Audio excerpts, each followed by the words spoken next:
ನ್ಯೂಸ್5ಗೆ ಸ್ವಾಗತ. ನೌಜವಾನ್ ಕಮಿಟಿ ವತಿಯಿಂದ ಉಚಿತ ವೈದ್ಯಕೀಯ ತಪಾಸಣಾ ಶಿಬಿರ.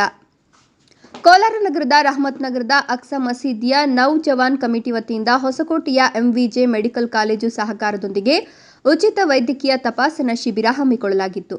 ಎಂವಿಜೆ ಮೆಡಿಕಲ್ ಆಸ್ಪತ್ರೆಯ doctor K Arun Kumar, doctor Varshitha, doctor Tamilmathi, doctor ಟೋಕೋ, doctor Sachin, doctor Harish, doctor Santosh ಮತ್ತು ಅವರ ತಂಡ ಶಿಬಿರಕ್ಕೆ ಆಗಮಿಸಿದ್ದು 300ಕ್ಕೂ ಹೆಚ್ಚು ರೋಗಿಗಳನ್ನು ತಪಾಸಣೆ ಮಾಡಿ ಸಲಹೆಗಳನ್ನು ನೀಡಿದ್ದರಲ್ಲದೆ ಉಚಿತವಾಗಿ ಔಷಧಗಳನ್ನು ವಿತರಿಸಲಾಯಿತು. ಉಚಿತ ವೈದ್ಯಕೀಯ ಶಿಬಿರದ ನೇತೃತ್ವವನ್ನು ಮಸೀದಿಯ ನೌಜವಾನ್ ಕಮಿಟಿಯ ಸದಸ್ಯರಾದ TSS Ejaz Khan, Imran Khan, Yusuf, MD Arfan, Parveez Pasha, Suhail, MD Syed, Chand Pasha, Sabir Khan, Zabiulla ವಹಿಸಿಕೊಂಡಿದ್ದರು. ಚಾಂದ್ ಪಾಷಾ, ನ್ಯೂಸ್5 ಕೋಲಾರ. ಏನಿವತ್ತು ಕೋಲಾರ ರಾಮಸಾಗರ ವಾರ್ಡ್ ನಂಬರ್ 31, 32, 30, 33, 34, 35 5 ವಾರ್ಡ್ಗಳಲ್ಲೂ ಸಹ ಉಚಿತವಾಗಿ ಇವತ್ತು ಕ್ಯಾಂಪನ್ನು ಇಟ್ಟಿದ್ದೀವಿ. ಹೆಲ್ತ್ ಕ್ಯಾಂಪ್ ಎಲ್ಲದಕ್ಕೂ ಸೇರಿಸಿ ಎಲ್ಲ ಕಣ್ಣಿಗಿರ್ಬೋದು, ಮತ್ತು ತಲೆಗಿರ್ಬೋದು, ಶುಗರ್ಗಿರ್ಬೋದು, BPಗಿರ್ಬೋದು, ಎಲ್ಲದಕ್ಕೂ ಸೇರಿ ಇವತ್ತು ಹೆಲ್ತ್ ಕ್ಯಾಂಪನ್ನು ಇಟ್ಟಿದ್ದೀವಿ.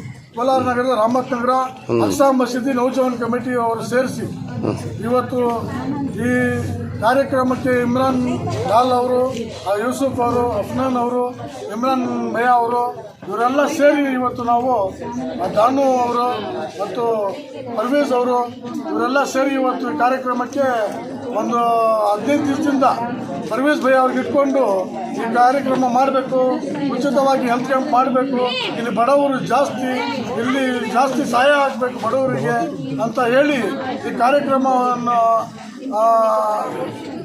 ಮಾಡೋಕ್ಕೆ ನಮ್ಮ ಇಮ್ರಾನ್ ಭಯ್ಯ ಅವರು ಜಾಸ್ತಿ ಸಹಾಯ ಮಾಡಿದ್ದಾರೆ. ಅದೇ ಥರ ಇವತ್ತು ರಹಮತ್ ನಗರದ ಅಕ್ಸಾ ಮಸೀದಿಯಲ್ಲಿ ಈ ಹೆಲ್ತ್ ಕ್ಯಾಂಪ್ ಇಟ್ಟಿದ್ದೀವಿ. ಇದರಲ್ಲಿ ಸುಮಾರು 500ಕ್ಕಿಂತ ಜಾಸ್ತಿ ಜನ ಬಂದು ಈ ಹೆಲ್ತ್ ಕ್ಯಾಂಪ್ನ ಉಪಯೋಗ ಪಡ್ಕೊಳ್ತಾರೆ ಅಂತ ನಾವು ಇವತ್ತು ಇಚ್ಛಿಸಿದ್ದೀವಿ. ಧನ್ಯವಾದಗಳು.